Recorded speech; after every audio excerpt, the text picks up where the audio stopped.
Thanks for tuning in. Today I'm going to talk to you about shop vacs, or more accurately, wet dry vacs. This Craftsman here I've had for about 20 years. I love this thing, it works great. But shop vacs are kind of like printers. They don't really cost a lot of money, but they really get you on the filters, just like they get you with the ink on the printers. So I'm going to show you a few tricks today with your shop vac that's going to make it work better, and it's going to save you money on filters down the road. Let's get started. One of the worst things about having a shop vac is trying to clean the filter out. Whether you're doing woodworking and you have all that fine dust, or you're cleaning around the house or cleaning your car, you get all that dirt in the filter, and before you know it, your vacuum's not pulling the way it should. I've seen some people who try and use knee highs and stretch them over their shop vac filter.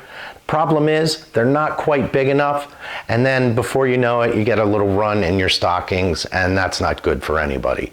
But I did find something else that's going to work a lot better. I saw a tip where a guy used these pool filter socks. These things are great. They stretch right over the shop vac filter. You're not going to have to worry about runs. They're nice and smooth, and they're really easy to clean. They're really inexpensive. If you can't find them locally, I'll put a link down below where I picked these up.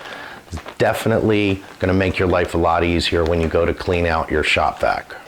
So I took my little shop vac and I put one of those pool filter socks on it, and I sucked up a bunch of sawdust. Sawdust is the thing that clogs up shop vac filters the most. And let's see what happens with this little sock. All right, you can see, just like normal, there's all kind of sawdust caked on there where the filter is, but a couple of taps and it starts to come right off. And you could just brush it a little bit. This is a lot easier if you just leave the lid on the shop vac and just bang on it a little bit. The vibrations will knock that dust loose.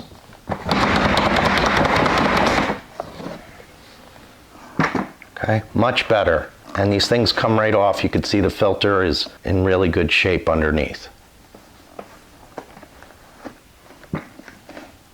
These things are a lot easier to clean than a filter. A little shake and the dust will come off. And these are much less expensive than a filter. I think shop vac filters normally run about $20. This is definitely something I recommend you put on your shop vac. Another big problem with shop vacs is the noise. You know, if you're just real quick cleaning something up, it doesn't bother you that much. But if you got a big mess to clean up, say you're sanding some drywall or you're working on something in the garage and you have dust everywhere and you want to clean it up, the noise can drive you crazy. And also, this is where my hose hooks up to suck in. On the back, this is where it blows out. And the air coming out of here can just blow the dust everywhere.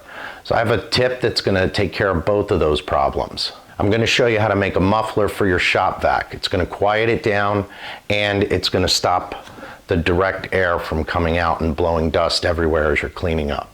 To build my muffler, I went to the plumbing department and I got a few fittings. I needed this rubber hose coupler because a 2-inch pipe doesn't quite fit into my shop vac. I didn't want to get into modifications. I want this to be quick and simple. So I got a rubber hose coupling, an elbow, a short piece of 2-inch pipe, and a cap. I'm going to take my piece of pipe and I'm going to drill a bunch of holes in it. That way I'm not restricting the air. The air will still be able to get out, but I'm going to drill holes all along this pipe so I can get plenty of airflow. Once all the holes are drilled, I'm going to take this filter that I bought from the heating and air conditioning department. It's just a generic cut to size filter. It's really thin material, but this is going to help diffuse the air, and it's going to provide a little bit of dust control if anything does get past your filter.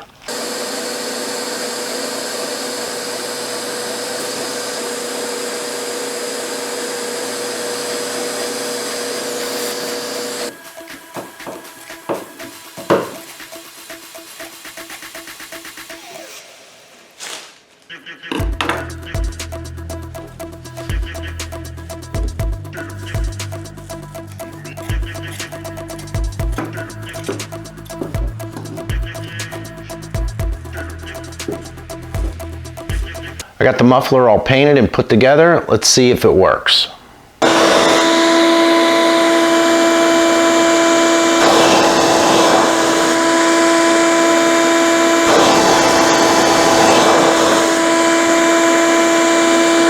That was pretty impressive how it went from 97 decibels down to 87 decibels.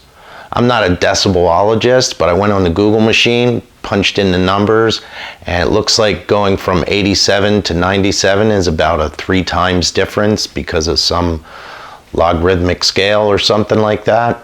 So this is definitely worth doing. It's going to make it much more comfortable when you're using your shop vac. A lot less noise. The last tip is using the Dustopper or Dustopper. Not sure how to say it. Doesn't really matter. This thing, get this in a kit. You can buy it online or get it at the Big Orange store. Comes with a couple of elbows, a short piece of hose, and the Dustopper. All you need to do is put this on a bucket.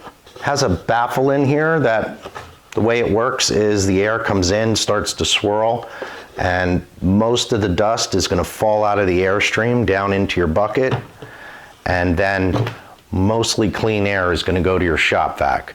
So then when this bucket gets filled up, you can take this off, dump your sawdust out, and your shop vac is going to be almost empty. This is the way you want to set this up.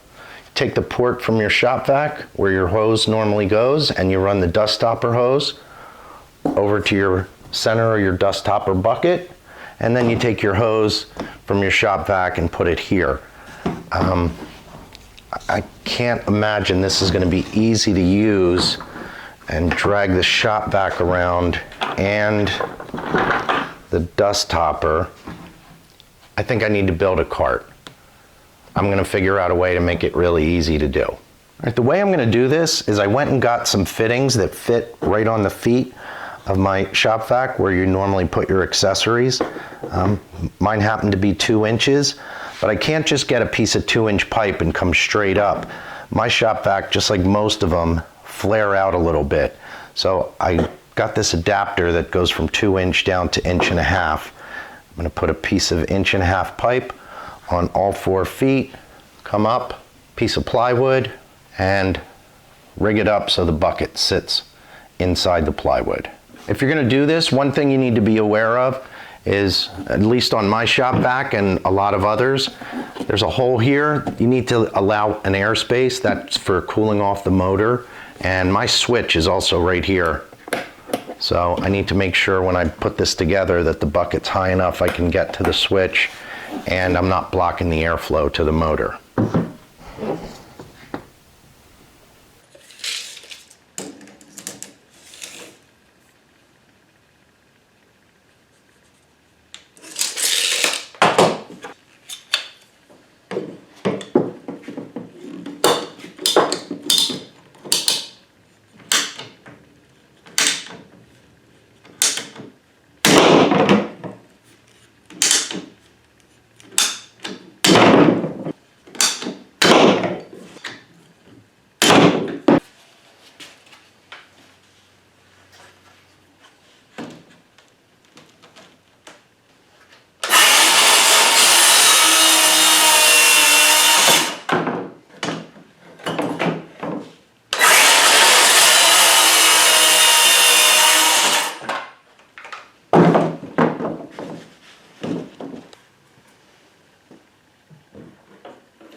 I took the board and I cut the corners off so I don't poke my eye out, put the pipes in, gave it a quick paint job.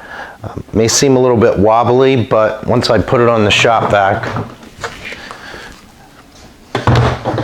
like so, it's really nice and stable.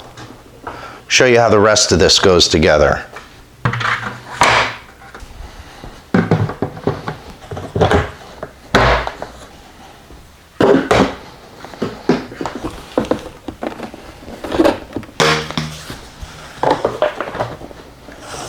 I added a few holes up here so I can store my accessories.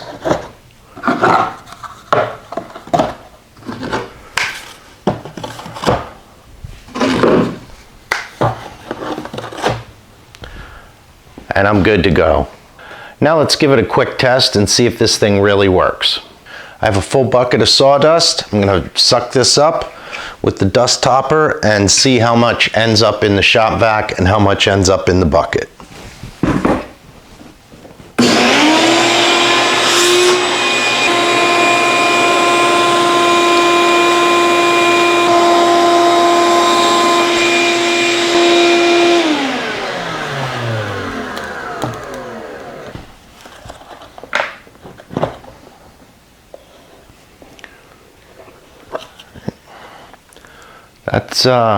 That's pretty impressive.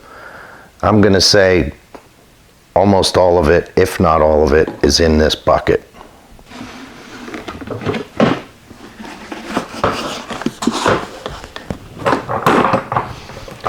That's not bad at all. Tiny little bit of fine dust. I'm really impressed with how much those 3 changes improved my shop vac. It's a lot quieter, it's gonna be a lot easier to clean, and my filters are gonna last a lot longer. If you found this video helpful, hit the thumbs up button so I know I'm putting something out that you're interested in. And hit the subscribe button and the notification bell, that way when I put out other videos in the future, you'll get notified, see what else I'm up to, what other things I'm fixing or building in the garage. Thanks for watching.